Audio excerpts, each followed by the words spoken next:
And this is going to be take 12, and this is on civil liberties, the First Amendment, freedom of religion, and we're going to be looking at the Establishment Clause. So, it's important to know when you look at the First Amendment, and what I'm doing is I'm looking up my copy of it right here on my phone. When you look at the First Amendment, and we've talked about this before, has 4 parts: freedom of religion, speech, press, and assembly. And we're going to do a different video for each of these different parts. We're going to start with freedom of religion, and just to confuse you, freedom of religion actually has 2 parts to it. So we're going to do a tape on the first part and a tape on the second part. So I want to read to you the words of the First Amendment. Congress shall make no law respecting an establishment of religion, nor prohibiting the free exercise thereof, nor abridging the freedom of speech, or of the press, or of the right of the people peacefully to assemble and to petition the government for a redress of grievances.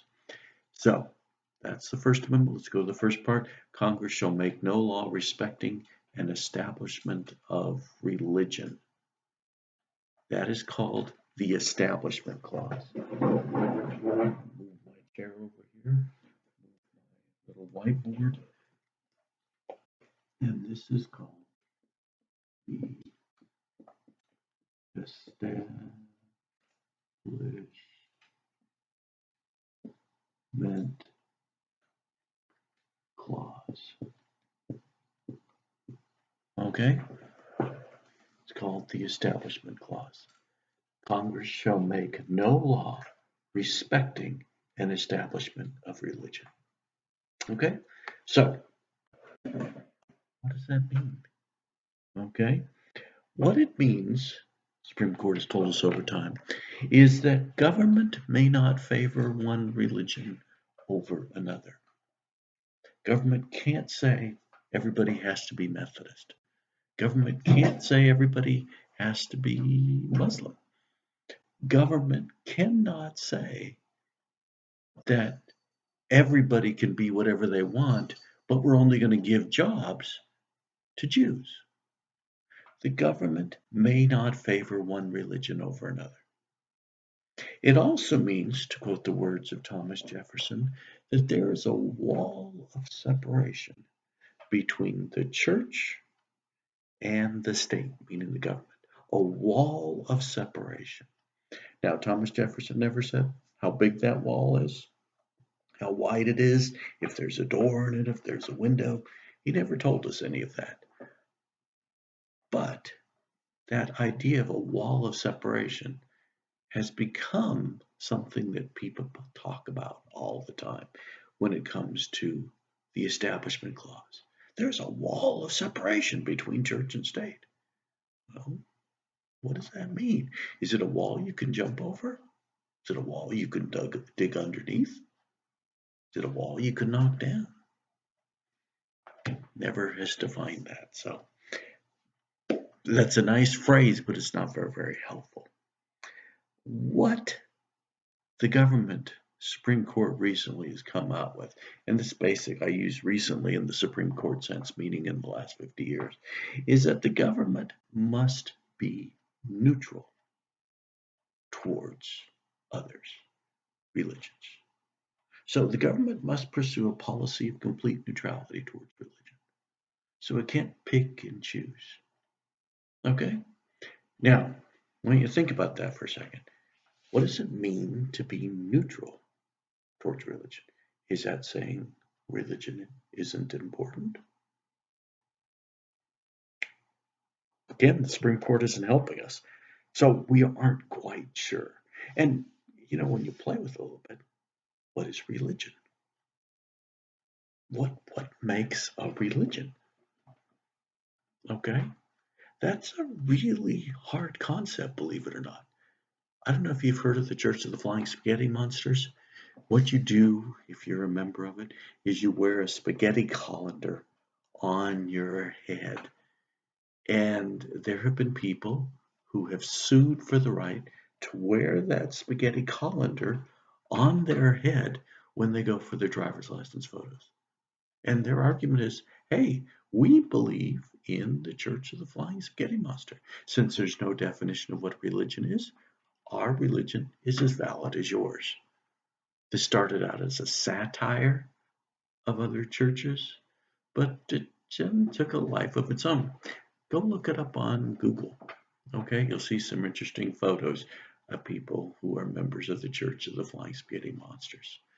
Okay, it's a bizarre sort of thing, but from what the Supreme Court has told us, they could be a religion because they never define what a religion is. Okay, so we've got the Establishment Clause that says that Congress shall make no law respecting the establishment of religion. We know that traditionally what it means is that you keep church and state, government, religion away from each other, and government going to try to be neutral. How does that play out? I'm going to show you something. Case back in 1971 really helped a lot. It's called Lemon versus Kurtzman, but it created what is known as the Lemon test. Okay? The Lemon test. The Lemon test is simply a way, anytime there's an Establishment Clause case, where the Supreme Court says, how are we going to answer this? What are we going to use? They just pull out the Lemon test. Now, what the Lemon test says is very simple. If government is going to get involved in religion, it must do it from a secular purpose. Secular means non-religious. So if government's going to get involved in religion, it's better be secular. Okay? Now, I'll give you an example. Church, you go to a church, and there's a sign there that says, this church can hold 245 people, and it's signed by the fire marshal. That is government interfering in a church. It's saying you can only have 245 people here. Okay? But it's doing it for secular reasons. Fire safety. That makes great sense. Okay? So that's what it's talking about too. Number two, the second part of the Lemon test is the government, when it makes a rule regarding religion, cannot advance nor inhibit religion. Government cannot advance nor inhibit religion. Okay? So, government takes an action. That action cannot advance religion. It cannot stop religion. And number three, there must be no excessive entanglement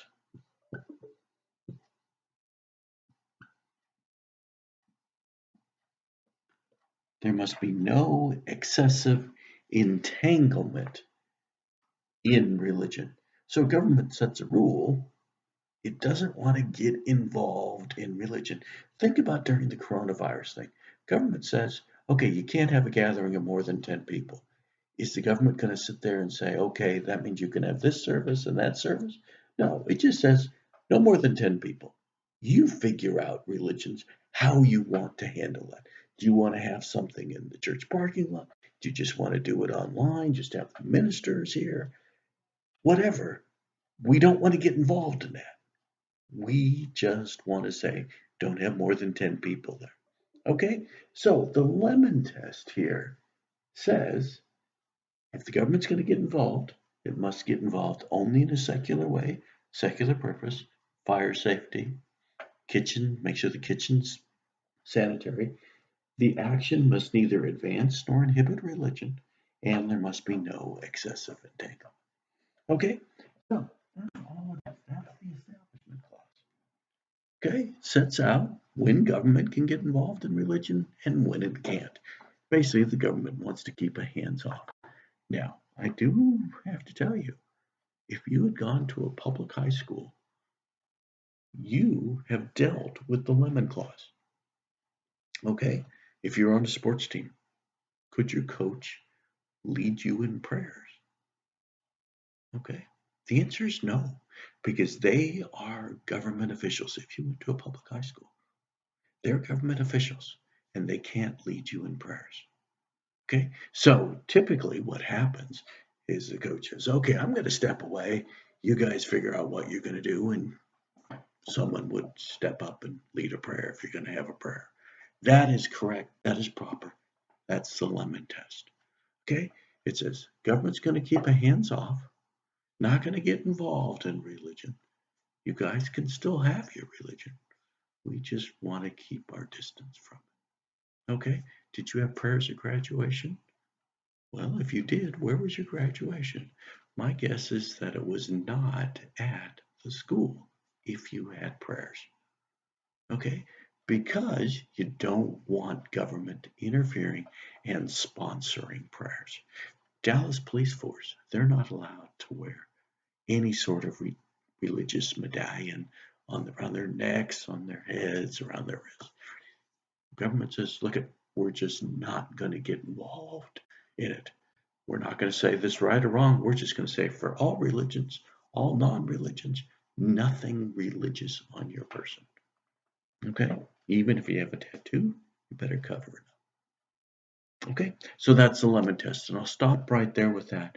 When we come back on the next one, we're going to be talking about the free exercise clause, the second part of freedom of religion.